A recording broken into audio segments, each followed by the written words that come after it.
안녕하십니까. 경제적 코인 아빠 달봉이 아빠입니다. 자, 토요일 암호화폐 즉 가상화폐죠, 즐거운 소식이 나왔습니다. 물론 XRP 우리 국내에서는 업비트가 단연 1위고, 그리고 얼마 전에 가상화폐 즉 암호화폐의 그 과세 유예와 관련해서 우리 세금을 뜯어가면 안 됩니다. 급등도 중요하지만 세금도 중요하죠.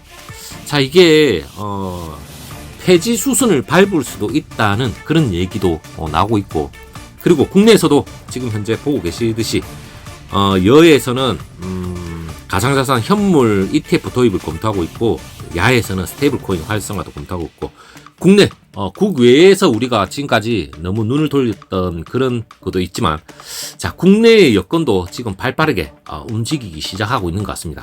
자, 그만큼 암호화폐 가상화폐 시장이 지금 제도권 속으로 들어오려고 하는 그런 느낌인 것 같습니다.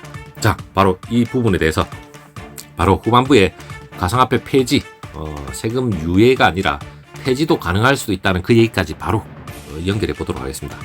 자, 일단 감세 경쟁을 벌이고 있는 여야, 일단 가상자산 시장 활성화를 경쟁적으로 꺼내들었는데, 국민의힘이 가상자산 현물 상장지수 펀드 도입을 검토를 들고 나왔고, 더불어민주당 스테이블 코인 활성화 검토, 일단 두 여야가 맞불을 놓고 있는 것 같습니다. 일단 도널드 트럼프 미국 대통령이 연일 가상자산 산업 육성을 위한 지원책에 나서면서 글로벌 가상자산 시장이 한마디로 지금 위아래 너무 요동을 치고 있죠. 자, 여야 모두 한국도 세계적인 추세에 올라타야 한다고 강조를 했는데, 자, 청년층이 어떻게 보면 가상자산 투자를 자산을 축적하는 주요 수단으로 삼고 있기 때문에 여야가 어떻게 보면 이들의 표심을 노린 것이 아니냐, 이런 얘기도 나오지만 꼭 표심보다는 세계 추세에 일단 뒤떨어지면 안 되겠죠. 그리고 가상자산 시장 활성화와 불법 자금 세탁 방지책 마련도 함께 제도화를 하면서 톱니바퀴처럼 맞물려야 한다, 그런 얘기가 나오고 있습니다. 일단 국민의힘 정부 7일 국회에서 가상자산 시장 정책 과제 민당정 간담회를 열었는데, 가상자산 현물 ETF의 도입, 그리고 외국인의 국내 가상자산 시장 진입을 허용을 검토하기로 했습니다. 일단 빨리빨리 진행을 해 나갔으면 좋겠는데, 일단 간담회에서는 정부 측 김병환 금융위원장, 이복현 금융감독원장 등이 함께 참석을 했는데, 자, 권성동 원내대표도 물론 가상자산의 현물 ETF 도입과 국제적인 흐름을 면밀히 분석을 해서 과도한 규제, 지나친 방임도 아닌 적절한 제도 정비를 추진해야 한다고 밝혔습니다. 물론 김상훈 정책위원장의 그 브리핑에서도 가상자산 현물 ETF에 대해서 당정이 국제 동향을 살펴보고 관련 인프라 구축을 위한 법률 정비가 필요한 점을 감안해서 검토하겠다는 입장, 이렇게 얘기가 나왔습니다. 그리고 현재 국내에서 가상자산 현물 ETF 거래가 허용되지 않는데, 반면 미국 홍콩에서는 비트코인하고 이더리움 현물 ETF 도입되어 있습니다. 국내 빠른 시급하게 도입이 필요한 것 같습니다. 물론 문재인 정부 때는 가상자산을 투기로 규정하고 강한 규제를 도입을 했는데, 다 윤석열 행정부, 물론 지금 저분이 저기 가 있겠지만 물론 좋지 않은 불미스러운 일로, 자, 일단 정치적인 얘기는 아닙니다. 여러분, 정치적인 얘기 예민하지 마시고, 일단 저는 암호화폐 가상화폐와 관련한 얘기만 하고 있으니까, 일단 가상자산 투자 여건을 조성하겠다는 대선 공약을 내걸었지만 일단 특별히 실효성이 없었습니다. 하지만 트럼프 대통령이 가상자산 전략적 비축 대상에 포함하는 행정명령에 서명을 하는 등 가상자산 시장 육성에 나서자 정치권도 빨리 서둘러서 정책 마련에 나설 것이라는 해석이 계속 여기저기서 나오고 있습니다.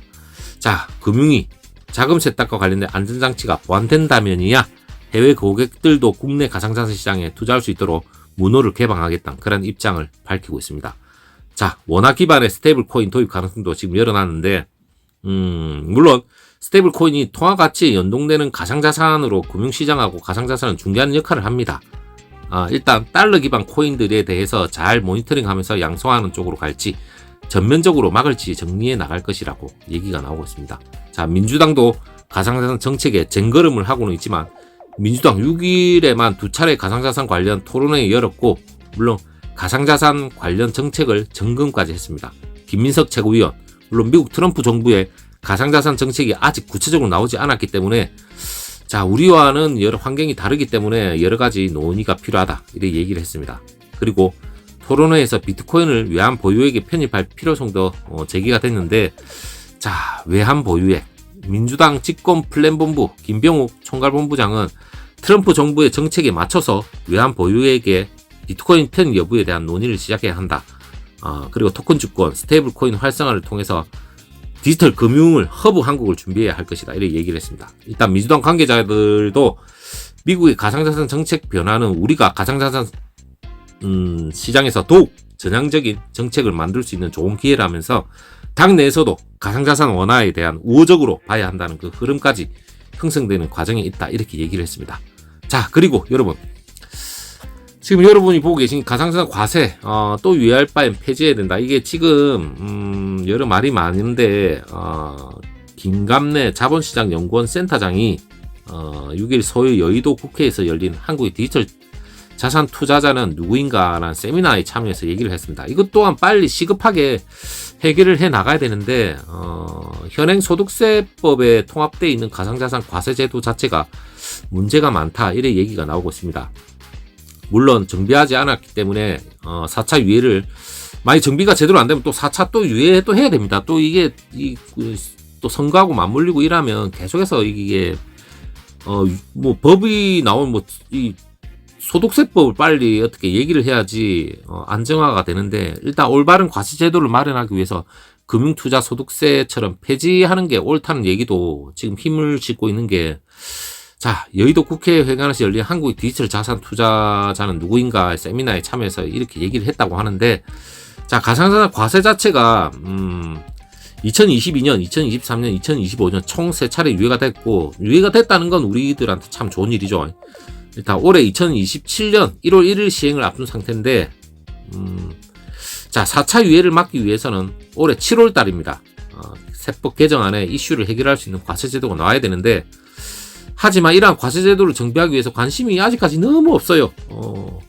그렇기 때문에 올해 7월까지 이러한 제도 마련을 위한 관련 태스크포스 연구 영역 또 이미 구축됐어야 하는데 아직 조치도 어느 정도 없고 그럴 바에는 아예 가상자산 과세안을 아예 폐지를 해버리고 처음부터 시작하는 게 맞다. 이렇게 강력하게 얘기를 한 것 같습니다. 자, 물론 이거 뭐 여야가 법안이나 이런 가상자산 세법 그런 관련돼서 국회에서 물론 법을 개정안을 마련해야 되겠지만 저는 솔직히 유예가 아니라 폐지를 해야 된다. 이게 저는 제 생각입니다. 그리고 우리 주식시장도 마찬가지고 그만큼 활성화가 돼야 되고 투자 시장이 그만큼 넓어야 되는데 지금 거의 미국 시장이 다 뺏겨버리고 지금 암호화폐도 어떻게 보면 미국이 더 적극적으로 나가고 있죠. 자, 대한민국 어디로 갈 건지 일단 가상자산뿐만 아니라 주식시장까지도 좀 폭넓게 좀 선진적으로 빨리 좀 따라갔으면 하는 바람입니다. 법이 현행을 못 따라가는 것 같아요. 제대로.